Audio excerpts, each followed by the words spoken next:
본 방송에서 제공하는 투자 정보는 투자 판단에 대한 조언입니다. 방송에서 제공하는 주식의 가치, 가격 상승 및 가격 하락에 대해서는 방송사에서 보장하지 않습니다.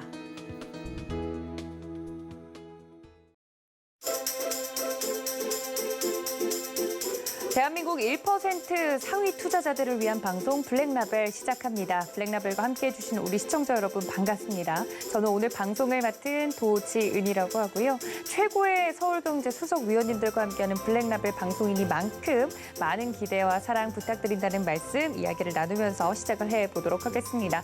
11월의 첫 거래일이었습니다. 지금까지 시장이 지지부진해서 11월은 좀 낫지 않으려나 하는 기대로 오늘 장의 뚜껑을 열어보셨을 텐데 생각보다 시장의 힘이 약합니다. 코스피 3,000선을 넘지 못하는 모습 보여주고 있는데요. 앞으로 우리 시장 11월장 그리고 12월장 내년은 또 어떻게 전략을 짜가면 좋을지 고급화 전략이 좀 필요하다 하시는 분들을 위해 오늘도 블랙라벨의 문을 활짝 열었으니까 많은 참여 부탁드리고요. 저희 블랙라벨 수석위원님들과 함께하고 싶으신 분들은 노란톡 열어두고 있도록 하겠습니다. 자, 그럼 오늘 시장을 더불어서 앞으로 시장 이야기를 좀 나눠주실 수석위원님들을 바로 소개를 드려야 될 것 같은데요. 박원재, 이지환 수석위원님들 모셨습니다. 위원님들 어서 오십시오. 안녕하세요. 네, 양옆에 이렇게 두 분을 모시고 방송을 시작을 하니까 뭔가 시작도 전부터 든든한 느낌이 드는데 저희 수석위원님들과 함께 본격적으로 이야기를 좀 나누기 전에 저희가 월요일마다 만나 뵙고 있잖아요. 그래서 월요병은 우리 수석위원님들 어떻게 좀 극복을 하고 계신가 궁금해요. 많은 직장인분들은 월요일이 제일 힘들다는데 박원재 수석위원님은 어떠세요, 월요일? 투자하는 사람들은 또 굳이 월요일이 월요병이 있을 것 같지는 않아요. 오히려 기다려질까요? 왜 그러냐면 언제나 시장이 삶의 터전이기 때문에 네. 그렇게 살아왔고 그래서 뭐 월요일 날 딱히 힘들다 그런 거는 느껴본 적이 없는 것 같아요. 그렇군요. 저는 아직 멀은 것 같습니다. 월요일이 아직도 힘들거든요. 우리 이지환 수석위원님은 어떠세요, 월요일장? 월요병은 없고요. 네. 월요병은 없는데 월요일부터 금요일까지가 거의 비슷하죠. 시장에 받는 압박감이 비슷하기 때문에 네. 아마 이제 대부분 투자하시는 분들 그런 생각 많이 하실 겁니다. 그러니까 특별히 뭐 요일이 나쁘다기보다는 결국에 이제 분위기에 많이 차게 되는데 요즘 같은 때 조금 힘들다 그러죠. 네. 이럴 때는 사실 오늘 이제 박원재 수석위원님이 말씀 많이 해주시겠지만 네. 정말 이제 지금 여기가 힘든 구간인가 아닌가를 냉정하게 한번 짚어보고 아니라면 너무 크게 스트레스 받으실 필요 없습니다. 좀 즐겁게 지금 우리 방송 보시고요. 네. 이 방송이 단기적으로 내일 어떤 종목이 오른다라는 걸 말하는 방송이 아니기 때문에 전체적인 시황과 우리가 관심 가지고 있는 섹터를 조금 더 자세히 보신다면 아마도 마음을 좀 편안하게 가질 수 있으실 거라고 생각이 됩니다. 네, 저희 블랙라벨에서 늘 지향하고 있는 부분이죠. 오늘, 당장, 내일 이렇게 움직이는 시장을 보는 것 이외에도 큰 눈으로 시장을 보자라고 이야기를 해주시면서 저희는 뭐랄까요? 하나하나 움직임에 의의를 둔다기보다는 큰 흐름으로 시장을 이해하는 것에 목표를 두고 있기 때문에 저희와 함께 하시면 투자도 느긋하게 마음 편안하게 하실 수 있겠다라는 말씀 전해드리도록 하겠습니다. 그럼 오늘 수석위원님들이 준비를 해주신 이슈는 어떤 이슈일지 궁금한데 어떤 이슈가 오늘은 첫 번째 발제로 나왔을지 함께 만나보시죠.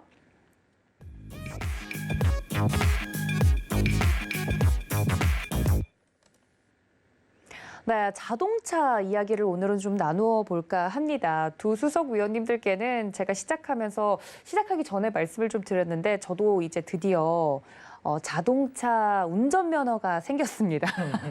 그래서 자동차에 대한 니즈가 요즘 굉장히 큰데 관심이 많을 때죠. 아니 뭐 그렇다고 돈이 있는 건 아니고요.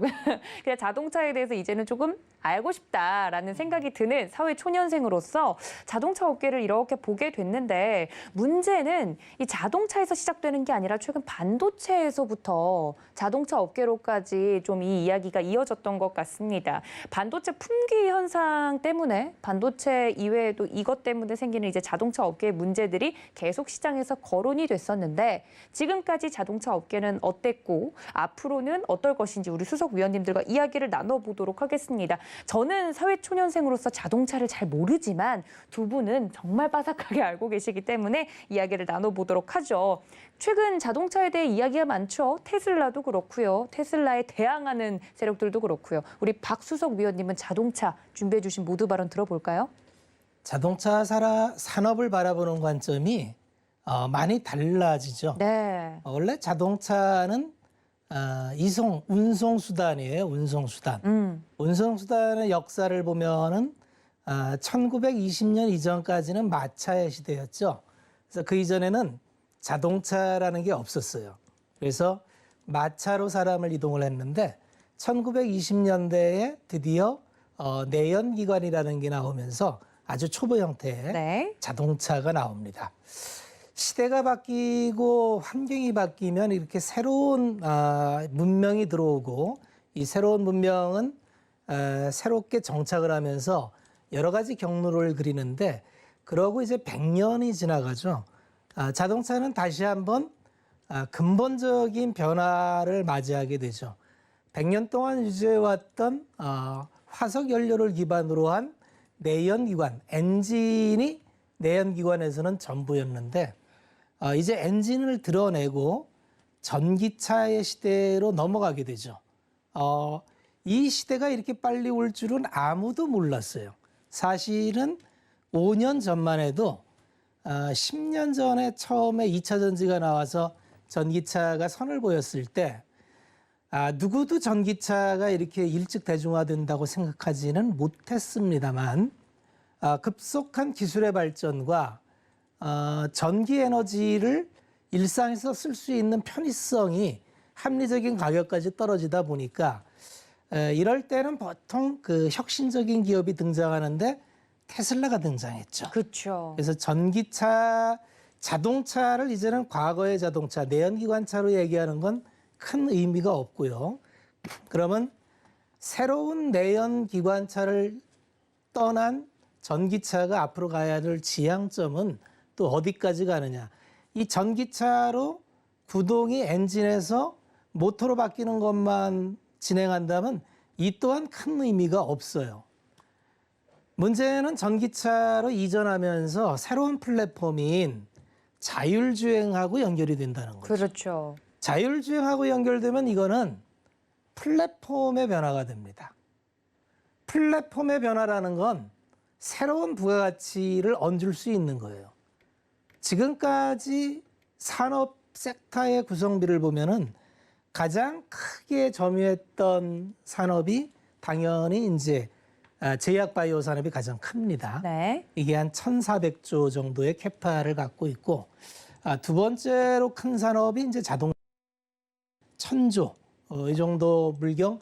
요새 이제 근데 테슬라만 1,000조가 돼 버렸으니까 그러면은 이제 기존 전통 차들도 올라왔으니까 이제 한 2,000조 시장이 됐는데 이게 자율주행으로 넘어가고 AI가 도입돼서 여러 가지 다른 형태의 UAM이나 공유 서비스나 라스트 마일까지 이어진다면 이 산업이 어디까지 확장할까를 우리는 고민하면서 자동차 산업을 바라보지 않으면 주식시장에 참여하는 분들이 많이 함정에 빠지는 게 눈앞의 호가창에 많이 함정에 빠져요. 그래서 내일 주가가 오르나 모레 주가가 다음 주는 어떤가 많이 생각하면 분기 플레이를 합니다. 이번 분기 실적이 잘 나왔나 못 나왔나. 그래서 쇼크면 일단 던지고 보는 그러한 아주 단기적인 지향점을 가지면 이 산업이 어디까지 갈지 확장성에 대해서 접근하기 굉장히 어렵습니다. 근데 자동차 산업은 이미 테슬라가 보여줬듯이 활주의를 떠났다. 이렇게 보면 됩니다. 네. 테슬라라는 기업이 작년에 총 매출한 자동차 대수가 85만 대입니다. 작년에 매출이 좀 떨어져서 원래 한 1억 대 연간 신차 판매가 됐는데 19년도, 20년대에 주춤주춤거리면서 8,500만 대, 7,000만 대까지 떨어져 있다가 이제 내년부터 회복을 하는 사이클로 봅니다. 그러면 정상적인 캐파를 한 8,500만 대, 9,000만 대 정도를 연간 신차 사이클로 본다면 테슬라가 판매한 80만 대면 1%입니다.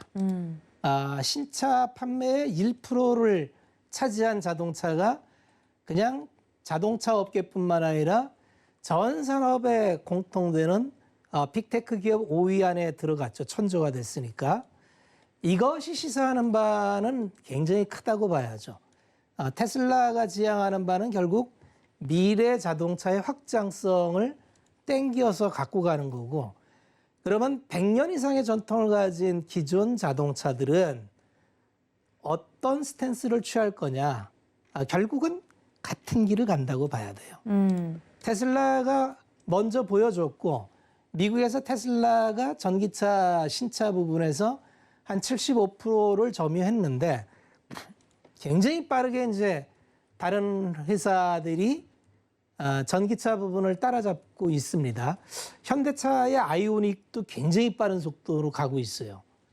자, 그러면 기존의 자동차 산업이 받았던 밸류를 어떻게 할 거냐에 대한 고민을 첫째 해야 돼요.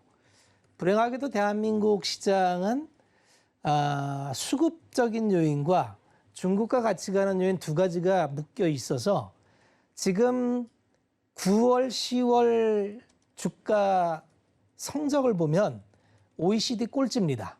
전 세계에서 가장 주가 퍼포먼스가 낮아요. 한 마이너스 6% 정도 빠져 있는데, 그러면 우리가 미국 시장만 보고 우리 시장만 보면은 야, 뭐 미국만 가고 다른 나라도 이머징이니까 다 형편없겠네.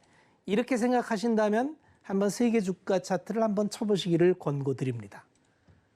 굉장히 많은 국가가 신고점을 경신하고 있어요. 북유럽 국가는 말할 것도 없고, 원자재를 다루는 국가 사상 최고치, 그다음에 중국을 대신하는 생산 라인의 대안으로 꼽히는 인도나 베트남도 사상 최고치 경신하고 있고요. 이거 보면 꽤 억울합니다. 그리고 대한민국 그 대표 기업들의 실적을 보면 여전히 서프라이즈가 나오고 있는데도 네. 피크아웃 얘기를 1, 4분기부터 하더니 1, 4분기, 2, 4분기, 3, 4분기까지 실적이 나오면 다 피크아웃으로 그냥 묻어갑니다. 이러한 괴리가 나오는 거는 투자자한테 대단한 기회를 제공하기도 합니다. 과연 이러한 괴리가 내년도까지 이어져서 한국 시장은 그럼 다 떠나야 되는 시장인지, 우리는 다 미국 시장으로 가야 되는 건지, 그러한 고민을 좀 해야 될 때가 왔고요. 제가 6월 달에 이제 월봉을 보면서 네. 8년 양봉이 8개 세운 게 기록이고, 네. 7월까지 월봉으로 양봉을 세우면 이건 코스피 역사를 쓰는 건데 그런 일은 잘 없더라. 그래서 이제부터는 좀 음봉을 준비하는 게 좋겠다. 네, 대비를 해야 된다 하셨죠. 자, 그러고 7, 8, 9, 10, 4개월 동안 음봉이 나왔어요. 4개월 음봉 나온 게 그렇게 또 쉬운 기록이 아닙니다. 근데 그걸 해내나요? 네. 그러면 11월 달도 음봉이겠느냐? 확률적으로 보면은 11월 달은 양봉 나올 확률이 대단히 높다고 봐야 돼요. 확률적으로. 확률적으로. 네. 그리고 그거는 지금까지 눌러왔던 여러 가지 이벤트들의 불확실성이 이미 다른 나라는 다 반영이 안 되고 있는데 유독 대한민국 시장만 반영이 돼 있었고, 아마 이번 주에 발표되는 FMC의 테이퍼링과 더불어서 불확실성 해소로 본다면 아마 저점을 딛고 좀 움직임이 있지 않겠느냐. 단 하나, 이제 금리에 대한 거를 좀 봐야 됩니다. 이제 금리 인상하는 거는 거스를 수 없는 대세로 다 받아들이고, 특히 채권 시장에서 지난 한 주일 동안 보인 채권 시장의 어떤 쇼크는 정말 감당하기 어려울 만큼 대단한 충격을 줬습니다. 그 얘기는 결국 연준의 일시적인 물가 상승이라는 거에 대해서 시장은 전혀 일시적이지 않다고 받아들이고 있는 거고요. 시장이 이렇게 받아들이는 거에 대해서 과연 이번 주말 파월 의장은 어떤 멘트로 시장과 소통을 할지, 이게 이제 중간 기착점이 될 겁니다. 다만 어떠한 형태로 와도 지금 이 시점에서 시장을 꺾는 정책이 나오기는 어렵다고 봐야 돼요. 그렇게 본다면은 대한민국 시장의 중간재, 특히 대기업 위주의 중간재가 꺾여 있고, 지금 시장이 살아있는 건 철저하게 모멘텀 위주의 섹터만 남아있죠. 네. 엔터게임주만 지금 핫하죠. 남아있는데, 네. 시장은 항상 이렇게 뒷북 따라다니다 보면 계좌가 잘 안 됩니다. 네. 그래서 압북을 좀 쳐야 되고 지금 대한민국 시장 한번 쭉 돌려보면은 싸고 좋은 종목이 꽤 많이 보입니다. 야, 이 기업이 이렇게밖에 안 드는 건가라고 생각될 만큼의 네. 싼 기업이 많이 보여요. 그래서 그런 거를 좀 준비하면 되겠다. 이렇게 마무리를 짓겠습니다. 네, 이제는 뒷북을 좀 치지 말고 앞북을 쳐보자 이야기를 해주셨는데 이 전기차 이야기로 다시 돌아가 보면 테슬라 지금 CEO가 일론 머스크죠. 지금 뭐 전 세계적인 부자 반열에 오르면서 이렇게 앞북을 쳐야 전 세계적인 부자가 될 수 있구나라는 생각을 기사 보면서 매일 하거든요. 이제 자동차가 우리 박원재 수석위원님께서 매일 나와서 이야기를 해주셨던 게 새로운 패러다임을 만들고 새로운 플랫폼 자체가 됐기 때문에 자율주행이라든지 거기에 이제 더 많이 붙어 있는 새로운 신기술들이 다 자동차에 적용이 될 거다. 뭐 이런 이야기를 하면서 그래 자동차를 봐야지라는 생각이 들면서도 그렇다면 시장 대비 좀 싼 자동차 관련돼서 투자할 만한 곳은 어디가 있을까 고민이 되는데 우리 이지환 수석위원님의 자동차에 대한 생각도 궁금해요. 자동차는 어떻게 보고 계세요?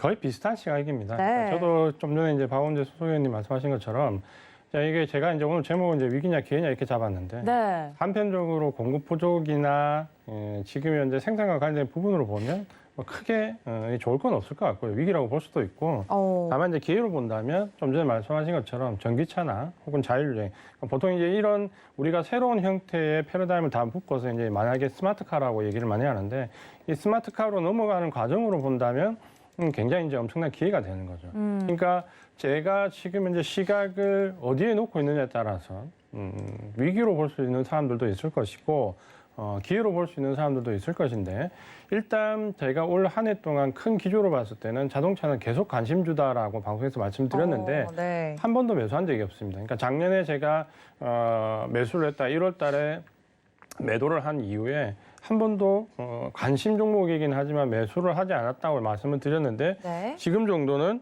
이제 서서히 이제 발을 좀 담가 봐야 되지 않을까라는 관점인데 네. 물론 이거는 이제 단기적인 관점이 아니고 장기적인 관점입니다.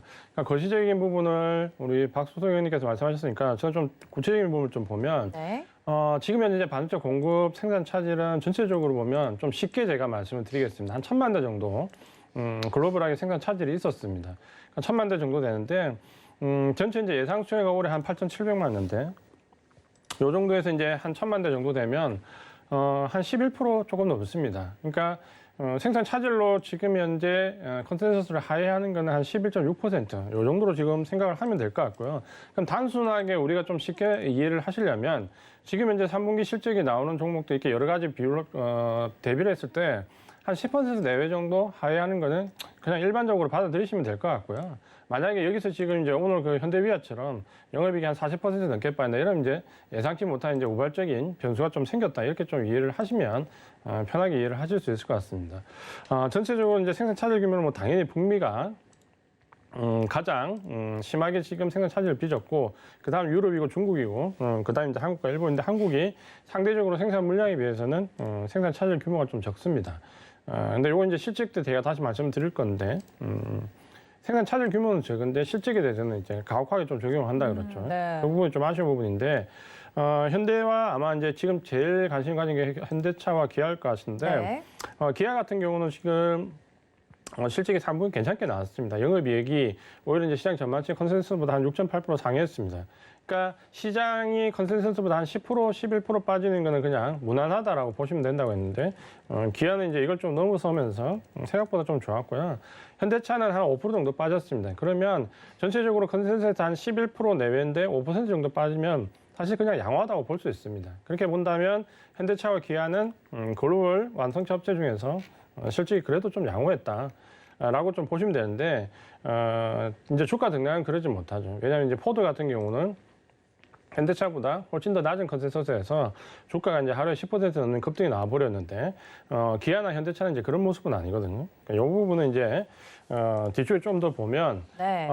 현대와 기아차가 글로벌 판매량을 한번 보실 필요가 좀 있습니다. 그러니까 지금 올해 들어와서 지금 계속해서 이제 성장하고 있다라는 부분은 글로벌 판매량인데 이게 이제 양날의 칼입니다. 뭐냐면 상당히 어렵기 때문에 상대적으로 공급 쇼태지가 덜한 현대차나 기아가 점유율에서 혜택을 보고 있다는 얘기도 있고 반대로 지금은 이제 브랜드가 조정됐다, 레벨업 됐다라고 얘기하는 레포트들도 있습니다. 이 두 가지가 어느 게 맞냐라는 부분은 제가 봤을 때 시간을 좀 더 가지고 검증을 해야 될 것 같고요. 어쨌든 현대 기아가 글로벌 판매량 목표치에는 어느 정도 부합하면서 성장을 하고 있는 부분은 맞습니다. 최근에 이제 자동차에서 또 다시 이제 부각되고 있는 부분이 중고차 가격 지수가 한풀 꺾이는가 싶더니 지금 이제 재차 이제 고점을 돌파합니다. 그러니까 이 부분이 이제 인플레이션 우려감에 상당히 불을 지피고 있는데 이 중고차 가격이 지금 이제 이렇게 급등한다라는 말은 생각보다 공급 쇼테이지 이슈가 말했던 것처럼 단기간에 끝나지는 않는다라는 걸 보여주는 반증이다라고 생각을 하시면 될 것 같습니다. 이제 제일 궁금한 게 이제 현대 차와 기아의 미국 내 이제 점유율 그 부분인데. 사실 이제 이 시연 지금 올해 3Q를 넘어오면서 점유율은 10%를 넘어서면서 선방을 좀 하고 있습니다. 그러니까 이전에 이제 6% 초반까지도 떨어졌다가 최근에 이제 다시 10%를 넘어서는 이제 점유율 나오는데 이 부분이 과연 이제 네임밸류 브랜드의 레벨업이냐 아니면 공급 부족 쇼테이지에 의해서 상대적으로 점유율이 올라왔느냐 부분은 좀 전에 말씀드린 것처럼 조금 더 확인이 필요한데 제네시스를 기준으로 해서 레벨업 됐다는 부분은 분명히 있는 것 같습니다. 네. 그리고 현대차에 대한 부분은 지금 이제 EV 쪽에 관심이 많으실 건데 그 부분 이제 점유율이 조금씩 늘어나는 부분은 맞습니다. 그러니까 이전에 현대차, 기아차의 그 전기차 점유율을 보면 작년 이제 1Q 때 한 8%까지 올라섰다가 최근에 이제 6% 초반, 그러니까 5% 아래로도 지금 조금 곰두박질 좀 쳤거든요.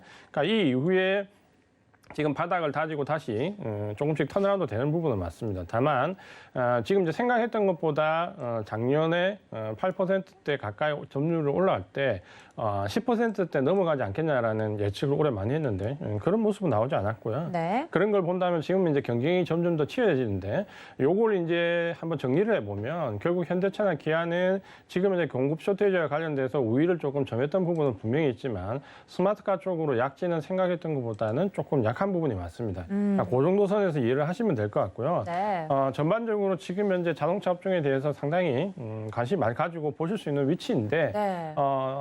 단기적인 이 공급 쇼테이지에 대한 부분은 너무 길게 가져가시지 않는 게 좋을 것 같고요. 지금 스마트카로 넘어가는 부분에서 우리가 좀 주안점을 가져야 될 부분, 예를 들면 뭐 자율주행이라든지 혹은 스마트카에서 전장 부품 쪽이라든지 혹은 우리가 관심을 가지고 있는 공조 시스템이나 플랫폼 관련된 쪽에서 어느 정도 답을 찾으시는 게 좋을 것 같다라고 말씀드리겠습니다. 네, 우리 두 수석 위원님들의 이야기를 들어보니까 제가 이제 정리를 좀 해보자면 자동차는 크게 두 축으로 나눌 수 있을 것 같아요. 새로운 플랫폼으로서의 전기차 한 축, 그리고 또 기존에 가지고 있던 올드했던 그런 내연기관차의 한 축, 이렇게 두 가지가 지금 현재 공존해 있는 상태라서 투자자분들이 많이 좀 헷갈리실 것 같아요. 방향성은 무조건 이제 친환경 쪽으로 넘어는 가겠지만 현재 우리나라의 이제 자동차 산업은 기아, 현대만 보더라도 내연기관 자동차가 이제 대부분이다 보니 이 투자자의 시선으로서는 어디에 좀 방점을 찍고 봐야 되나, 그리고 우리 이수석 위원님께서 말씀을 해주신 것처럼 실적에 대한 이야기가 또 나오고 있기 때문에 10월에 이제 판매가 부진했다 뭐 이런 이야기가 나오면서 그러면 이게 주가에 다 반영이 된 거면 지금쯤 매수 포인트로 봐도 되지 않을까라는 투자자분들이 있으신 것 같거든요. 이런 부분에 대해서는 매수 타이밍에 대해서는 우리 박원재 수석 위원님은 어떻게 생각하세요? 사실은 타이밍은 네. 몰라요. 아무도 모르죠. 네. 계속 드리는 말씀이 주식을 흐름으로 이해하고 접근을 해야지 네. 타이밍을 잡으려고 하면 타이밍을 항상 놓칩니다. 사도 후회하고 팔아도 후회를 해요. 네. 주식은 그런 겁니다. 중요한 거는 이제 주가는 그러면 랜덤하게 막 움직이는 것 같지만 네. 기본적으로 주가는 펀더멘탈에 회귀한다는 믿음을 갖고 있죠. 실적. 네. 네. 그게 이제 실적이기도 하고, 예. 그거를 이제 주가라는 건 계속 제가 방송에 말씀드리지만 주당 순이익인 EPS에 사람들이 집단적으로 형성하는 심리, 이걸 퍼라고 하는데 그렇죠. 시장이 미인대예요. 그래서 나는 너무 이뻐 죽겠어 하는 사람은 많은 프리미엄을 줘요. 그리고 어떤 사람은 별론데 그 밤에 뭐 이렇게 씌우지 않으면 별론데 하는 사람도 있겠죠. 그게 모여서 가격을 만드니까 현재 가격이 지금 현재 반영되고 있는 가격인데 우리가 흐름을 한번 생각을 해보면 이런 생각을 해보자는 거죠. 자, 테슬라가 이제 양산형을 도입해서 당초에 이제 100만 대를 타겟팅으로 했는데 그게 네. 중국에서 워낙 지금 매출이 좋았어요. 그래서 이제 그걸 넘어갈 것 같아요. 내년에도 또 스탠다드형을 리튬 인산철로해서 가격을 낮추는 전략을 하면 또 넘어갈 겁니다. 네. 그러면 다른 자동차 회사들은 어떻게 할까를 보면 현대차만 해도 아이오닉이 굉장히 빠른 속도로 지금 반도체 쇼티지 때문에 공급을 못하는데도 불구하고 네. 5만 대 판매가 이루어지고 있어요. 자, 그러면 테슬라의 영업이익률이 30%예요. 이 30%라는 건 테슬라만의 어떤 밸류 체인이 크게 기여를 했죠. 네. 왜냐면 테슬라는 판매 조직을 갖지 않아요. 딜러가 없습니다. 그러니까 유통망이 필요 없으니까 판매 수수료가 필요가 없어요. 그러네요. 두 번째는 규모의 경제를 넘어서면은 그 다음부터는 이 산업 공장에 거의 자동화가 다 돼 있어요. 그래서 사람이 없습니다. 고정비가 없는 기업의 강점은 일정 캐파가 넘어가면 그대로 이익으로 다 전이가 돼요. 그러다 보니까 테슬라의 이익률이 얼마 전까지만 해도 매 분기 적자라고 하고 보조금으로 흑자를 채웠던 기업으로 기억하는 분들도 계시겠지만 서프라이즈가 나오죠. 이게 규모 경제를 넘어섰기 때문인데 네. 그런데 여타 업체들도 특히 이제 현대차 같은 경우는 제네시스 계획을 2025년까지 10%, 8%를 점하겠다. 40만 대를 제네시스를 가겠다라고 전기차로 네. 2030년까지 5월 전기차로 하겠다는 비전을 발표를 했죠. 그럼 현대차의 연간 대수가 한 440만 대 되는데 40만 대를 제네시스로 판매를 한다면 급격하게 판매 단가가 올라가죠. 그러니까 예전에 내연기관 할 때 뭐 이런저런 수수료, 뭐 관리비 이런 거 다 떼고 나면 네. 내연차는 하이 싱글이 꽉이야. 그러니까 영업이익률로 8% 넘어서면 와 해요. 잘 남겼다. 야, 네. 두 자리는 불가능하다고 보니까. 그런데 그러한 환경이 전기차 대응을 하면서 자연스럽게 넘어가는 거죠. 그러면 지금은 초기니까 아무래도 고정비 많이 들어가 투자비 많이 들어가 안 나오지만 테슬라처럼 이게 조금 지났을 때 이를테면 정말 제네시스가 40만 대가 판매가 되면은 네. 어떤 모습이 될까? 지금도 현대차가 수익이 좋았던 거는 평균 단가가 높아졌기 때문이에요. 평균 차량 판매 단가가 높아졌기 때문에 이익을 보전을 했죠. 판매 대수가 줄었음에도 불구하고 네. 이익이 보전이 됐어요. 이렇게 되면은 과연 우리가 과거의 시커리컬 기업에 자동차 기업은 이익도 불규칙하고 가봐야 뭐 하이싱글을 넘기지 못하니까 퍼 6배면 적정해 라는 게 지금도 유효한 건지에 대해서 테슬라는 1000배를 받고 GM이나 포드나 현대차는 한 자리를 받아야 되는 게 적절한지. 네. 물론 GM이나 포드는 그 이상 받습니다. 현기차가 제일 싸요. 자, 그럼 이 시점에서 투자자는 고민을 해봐야 된다는 거죠.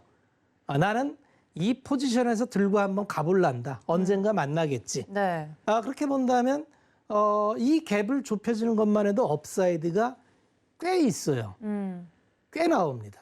결국 투자라는 건 자기 계획을 실행하는 거로 본다면 현대차가 반도체 쇼티지가 금방 해결되지 않으니까 앞으로도 생산량이 정상화되기까지 시간이 많이 걸립니다. 그러니까 4분기가 간다 해서 이게 회복된다는 보장은 없어요. 네. 그런데 지금 이익단 자체가 크게 훼손되지 않은 상태에서 시장의 심리는 어떻게 변할지 몰라요. 이 시장의 심리가 조금만 변해준다면 자동차 산업은 업사이드가 꽤 있다라고 봐도 괜찮은 것 같다는 판단이 든다면 적정 비준을 가지고 자동차를 끌고 가는 것도 그렇게 나쁜 초이스는 아니다.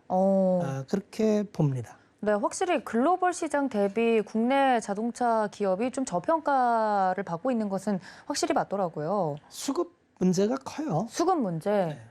외국인들이 매력적으로 느끼지 않아서 그런 걸까요? 그게 아니고 네. 외국인은 대한민국의 지금 매력을 느끼지 않아요. 네. 예, 왜냐하면 자산 배분 전략상 대한민국은 중국과 같은 자산군으로 묶어버리기 때문에 그렇죠, 그렇죠. 예, 그러다 보니까 중국이 지금 디레버리징 중이기 때문에 중국에 대한 비중을 어차피 늘리지 못하는 포지션이라면 네. 굳이 지금 대한민국을 늘리고 싶지 않다가 아마 생각인 것 같아요. 그 대신 이제 인도나 베트남이나 이쪽으로 늘리겠죠. 이머징 네. 비중이 좀 늘어나고 있죠. 그래서 좀 억울한 면이 있는데 네. 그럼에도 불구하고 어느 날 돌아봤더니 이뻐 보일 수가 있어요. 어느 날 갑자기요? 이뻐 보이는 게 왜 그러냐면 실적 대비 싸다는 거죠. 그러면 이 시장의 관심은 정말 한순간에 변합니다. 시장의 관심도는 최근에 뭐 게임, 뭐 메타버스, NFT 뭐 이런 거 나오는 거 플레이 투원 이런 것들도 이제 다 알아요. 그런데 올라올 때는 긴가민가 하면서 올라왔죠. 네. 시장의 심리는 수급이 들어오면 또 다 찬양을 합니다. 안 좋을 때는 다 떠날 생각만 하고. 네. 심리가 네, 중요하다. 시장의 심리라는 건 언제나 바뀔 수 있는 물결이라고 보면 돼요. 그래서 이 아주 기가 막히게 내가 물결을 잘 읽는 사람 같으면 물결 바뀔 때 들어가면 되고 난 물결 읽는 거는 둔해. 그런 건 잘 모르겠는데 얼추 보니까 이 정도면 뭐 싸네. 그리고 현 캐파에서 지금 현기차가 진행하는 게 크게 무너지지 않고 포지션을 유지한다면 이 가격이라면 난 좀 담아갈 만한 것 같아. 라고 본다면 전략적으로 고민을 하셔도 되지 않는 위치가 아닌가.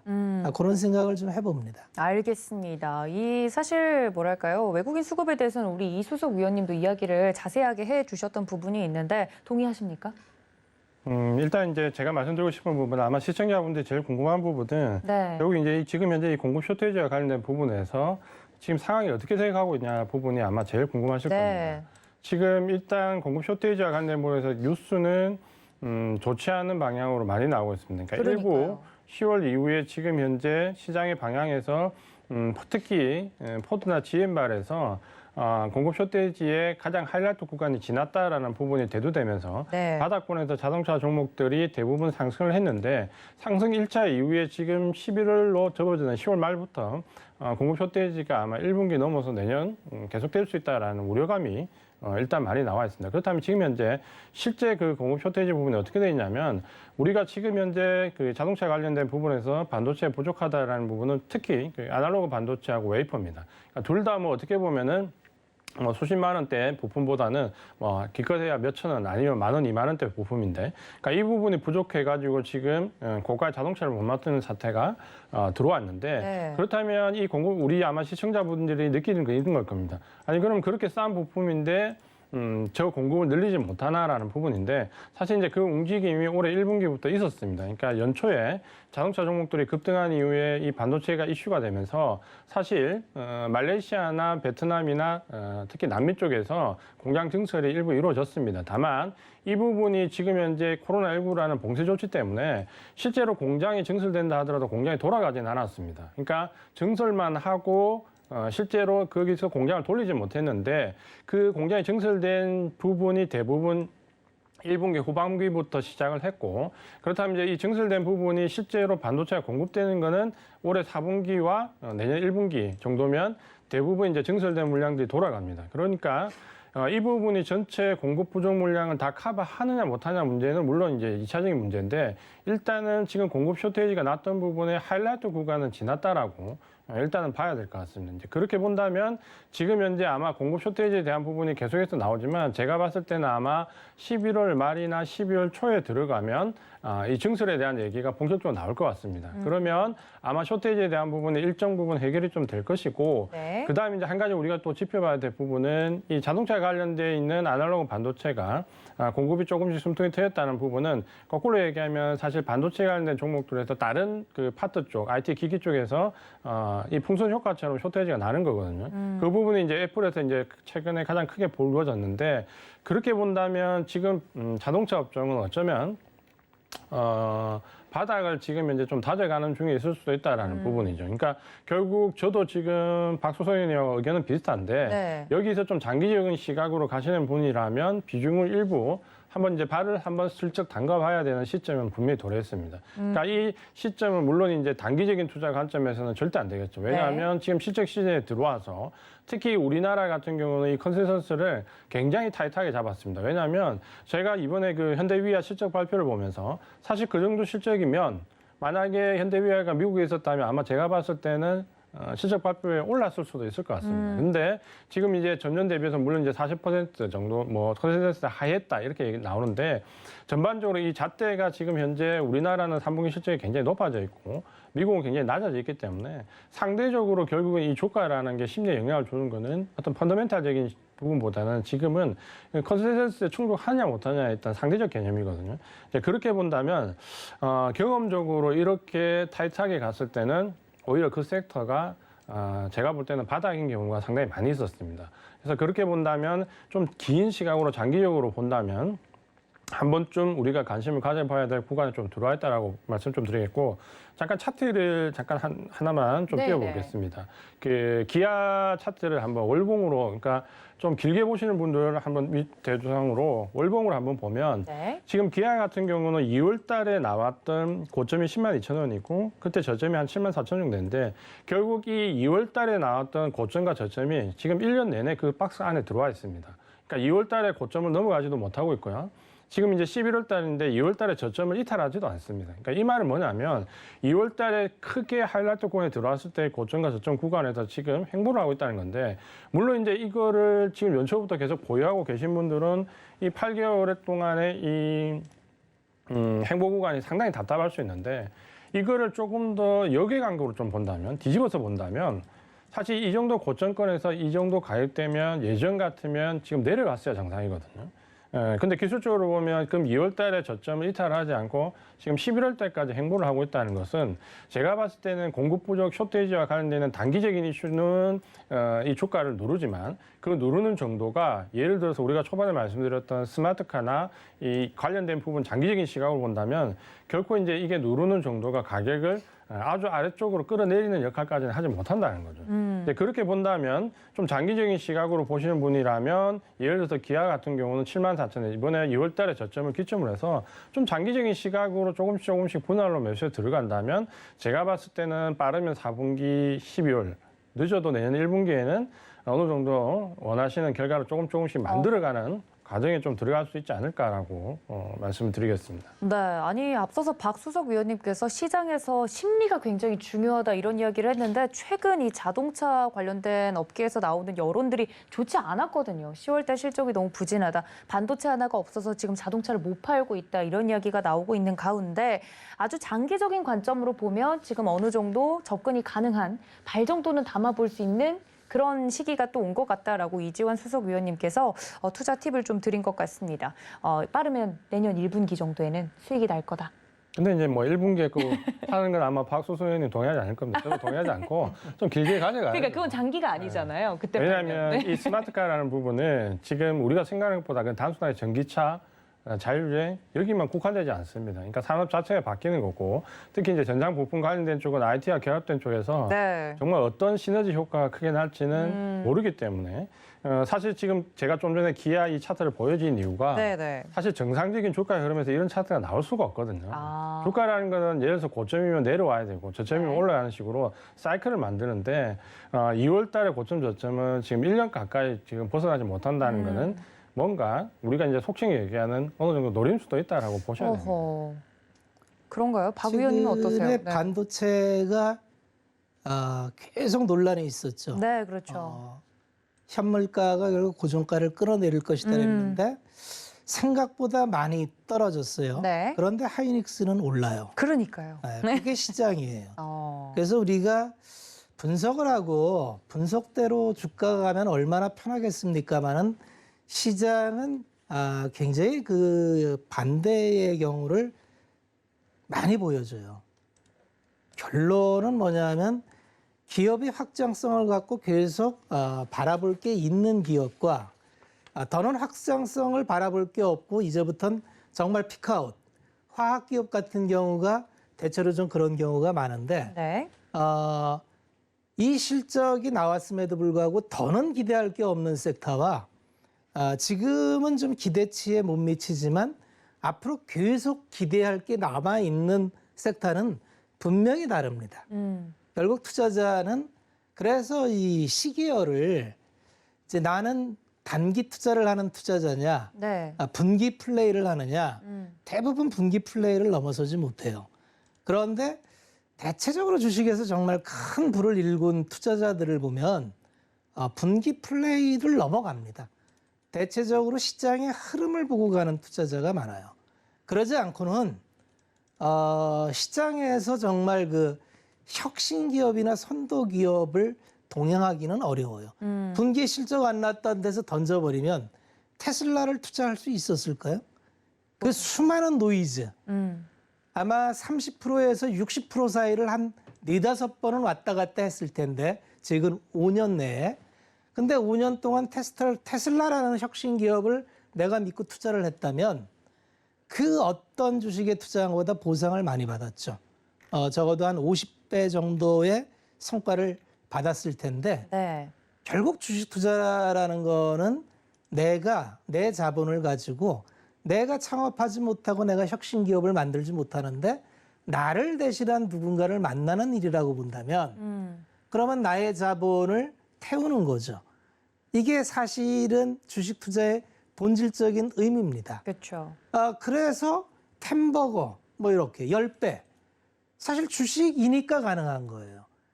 매매를 해서 어떻게 10배를 먹습니까? 매매를 해서 30%만 넘어가면 이거 뭐 언제 팔아야 될지 고민하고 차트 보고 분봉 차트 보고 그렇게 해서 되는 일은 아니고요. 흐름을 보다 보면 반토막 나는 경우는 흔히 겪는 일입니다. 그럼에도 불구하고 그래서 아주 초입 세일에 들어가지 않으면 버티지를 못해요. 그 변동성을. 네. 그래서 아주 싼 구간, 초입 구간에 들어가서 그 흐름이 얼추 좀 지나갈 때까지 한번 동행하는 거. 사실 이게 주식 투자의 본질적인 의미라고 본다면 이렇게 뭐 자꾸 차선 바꾸고 네. 뭐 여기 갔다 저기 갔다 하는 게 빨라 보이지만 그렇게 해서 큰 돈 번 사람이 그렇게 많지가 않아요. 대부분은 큰 부를 이룬 사람들은 어쨌든 어떤 한 종목에서 정말 제대로 동향을 해서 한 100%에서 500% 사이에 한번 수익을 맛봐야만 그 힘으로 다음에 또 갑니다. 시장은 특히나 격변의 2020년대는 정말 새로운 게 많이 나와요. 네. 산업 지형이 다 바뀌지 않습니까? 그렇죠. 에너지 자체가 이건 인류 문명사적으로 에너지가 바뀐다는 건 그냥 다 바뀌는 거예요. 예, 석화 에너지에서 전기 에너지로 바뀐다는 건 네. 그리고 그 전기 에너지의 가장 중심축에 자동차가 있죠. 그래서 자동차를 지금 이게 결국은 한 1경이 넘어 한 1경 5천조까지 갈 걸로 보는데 네. 이 섹터가 그럼 이제 완전 초입이에요. 완전 초입인데 청산가치에도 못 미치는 기업이 있다면 동행하는데 크게 불편한 거는 아니죠. 미국의 차 뭐 리비안 같은 경우는 차 생산도 안 했는데 100조 아닙니까? 그러니까요. 예, 그렇게 꿈을 찾아갈 거냐? 이게 누구 못지않게 지금 경쟁력을 갖고 레퍼런스를 쌓고 적어도 테슬라하고는 비교할 수 없지만 나름대로 자기 시스토리를 따박따박 밟고 있는 현기차를 갈 거냐? 뭐 이거는 포트폴리오의 문제고 네. 투자 철학의 문제이기 때문에 스타일의 차이일 수 있죠. 예, 그리고 이 시장은 확장성을 갖는다는 건 누구나 다 인정할 수밖에 없어요. 시장이 커지니까. 네. 그래서 여기에 나오는 뭐 여러 가지 이제 뭐 반도체도 결국은 내재화 시킬 거고, 네. 그 다음에 뭐 플랫폼, 소프트웨어 이런 것도 다 이제 갖출 텐데 그런 것들이 사실 현대차, 기아차 그룹은 내재화가 포지션이 다 돼 있거든요. 그렇죠. 이 캐퍼를 생각한다면 현기차는 해볼 만한 그런 종목으로 봅니다. 네. 아니, 초보 투자자이자 초보 운전자인 저에게 굉장히 도움되는 말씀이셨던 것 같아요. 차선을 이리저리 바꿔봤자 네 빨리 가는 건 아니다. 당연한 말씀이지만 이거 분기 플레이 하시는 분들하고는 전혀 안 맞는 얘기예요. 그렇죠, 그렇죠. 이거는 네, 뭐 실적 보고 야 이게 실적 안 나와서 어떡하지 이렇게 하면은 물론 이제 봐야 되겠지만 근데 이제 반도체 부분은 아까 이지환 수석위원님께서 말씀하신 대로 사실 이거 정확히 측정하기가 어려워요. 왜냐하면 유통 단계에 포지션 있는 것들을 알기도 어렵고 웨이퍼 단에서 또 이제 이 실질적으로 운전이 안 돼 있는데 네. 현재 얼마나 지금 재고로 쌓여 있는지 이것도 지금 파악하기가 쉽지 않아서 이제 정상화가 돌아가는데 네. 이게 언제 빨리 풀릴지도 예측한다는 건 쉬운 얘기가 아니에요. 그렇죠. 그러니까 주식 투자가 참 힘든 게 이걸 열심히 파악하는 게 필요해요. 근데 혼자 그 모든 걸 다 파악한다는 건 쉬운 일은 아니거든요. 어렵죠. 그래서 주식은 상식적으로 판단해서 투자하는 게 쉽습니다. 내 한 몸이 전 세계의 모든 루트를 내가 자동차 업종만 보는 것도 아닌데 그 재고 파악하면서 투자한다는 건 어렵죠. 쉽지 않아요. 네. 그런다 해서 투자 못하는 건 아닙니다. 왜 그러냐면 그래봐야 한두 분기 미스가 생길 뿐이라는 거죠. 어차피 풀린다는 거죠. 그게 1, 4분기에 풀릴지 네. 2, 4분기에 풀릴지 그건 우리가 정확하게 알기 어려워요. 하지만 주가는 선반영하는 그런 게 있기 때문에 네. 말씀하신 것처럼 만약 이게 0 아니라면 주가가 이렇게 횡보하는 것도 이게 힘이에요. 그럼요. 받쳐줘야 누군가가- 가능한 거죠. 누군가가 열심히 이 가격 아래에서는 들어온다는 얘기죠. 그런 차원에서 이해하시면 될 것 같습니다. 네, 그러면 어느덧 약간 마지막 질문을 해야 될 시간이 온 것 같은데 앞으로 전기차가 자동차의 새로운 플랫폼으로서 부각되고 있는 가운데 들어갈 여러 기술 후보군들이 있지 않습니까? 뭐 저는 이제 초보 투자자이자 운전자로서 들어갔으면 좋겠는 기술들이 많이 있는데 새로운 전기차 플랫폼에 좀 탑재가 될 가능성이 높은 혹은 앞으로 좀 더 그 방향성을 크게 보여줄 것 같은 기술이나 혹은 섹터, 기업이 있다면 어느 쪽을 좀 보고 계신지 궁금하네요. 이지환 전문가님은.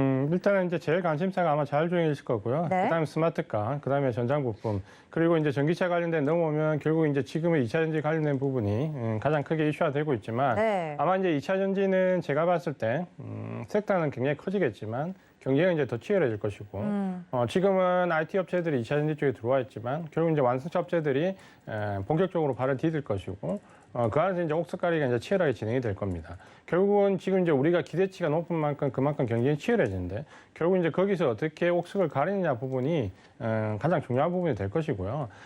이 부분은 이제 조금 더 좁혀서 들어가 본다면 그래도 우리가 이제 현실적인 부분에서 투자가 가능한 부분은 자율주행이나 이런 부분들은 지금 이제 여러 가지 이슈들이 나오고 있고 또 전기차에 관련된 부분에도 아마 부품업체 쪽에 관심이 가지신 분들도 상당히 많은데 결국 이 전기차로 넘어갔을 때 우리가 가질 수 있는 부품은 가장 핵심적인 건 두 가지입니다. 네. 결국 이제 전기차에서 가장 중요하게 생각하는 부분이 결국은 공조 시스템과 프레임인데 얼만큼 프레임을 경량화시킬 수 있냐 부분과 이 공조 시스템을 업그레이드 할 수 있냐 부분이 가장 큰 차별화를 만들 수 있는 부분입니다. 그러니까 부품 네. 쪽으로 관심 가지시는 분들은 공조 시스템이나 프레임 쪽으로 보시는 게 맞을 것 같고요. 네. 나머지는 지금 현재 자율주행과 관련된 부분은 뭐 만도라든지 여러 가지 이슈가 나는 종목들이 있는데 사실 그런 부분들은 지금 기업 자체가 이제 물적 분할에 들어가 있고 어떻게 보면 이제 막 시작하는 단계라고 좀 보셔야 되거든요. 네. 그러니까 거기서 정확하게 뭐 어떤 종목이 맞다 안 맞다라는 부분을 지금 선별하기는 좀 어렵지만 방향을 잡아서 들어가는 쪽으로 일단은 생각을 해보시는 게 맞을 것 같고 네. 저는 일단 스마트카 쪽으로 간다면 현기차는 상당히 좀 비전이 있다라고 좀 봅니다. 그거는 결국 이제 오너의 의지고 지금 이제 오너가 나가는 방향인데 지금 정의선 의장 체제로 가고 난 뒤부터는 제가 봤을 때는 방향이 좀 상당히 매끄럽게 좀 가고 있다라고 보여집니다. 그러니까 네. 그 부분이 한 가지 이제 제가 조금 이제 기대치를 가지는 부분은 결국은 우리가 스마트카 쪽으로 갔을 때는 IT 쪽이 중요한데 그 부분을 한번 같이 엮어서 생각해 보시는 부분이 필요하지 않겠냐라고 말씀을 드리겠습니다. 알겠습니다. 전기차와 관련돼서 기대가 되는 부분까지 두 분의 수석 위원님과 함께 이야기를 나눠봤습니다. 여러분들 혼자서 이렇게 산업군에 대해서 고민하지 마시고 저희 수석 위원님들과 함께 해보시면 좋을 것 같습니다. 노란톡 문자 샵 0082번으로 블랙라벨 적어서 보내주시면 함께 할 수 있는 방법 안내를 해드리고 있으니까 적극적으로 활용해 보시길 바랍니다. 또 본 방송에서 제공해드린 정보는 투자 판단에 대한 조언일 뿐 해당 주식의 가치나 수익률을 보장하고 있지 않다는 점까지 알려드리면서요. 저는 오늘 수석 위원님들과 함께 여기서 인사드리겠습니다. 시청해주신 여러분 고맙습니다.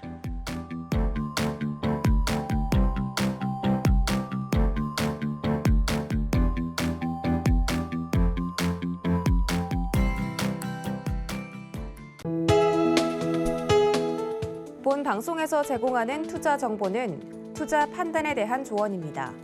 방송에서 제공하는 주식의 가치, 가격 상승 및 가격 하락에 대해서는 방송사에서 보장하지 않습니다.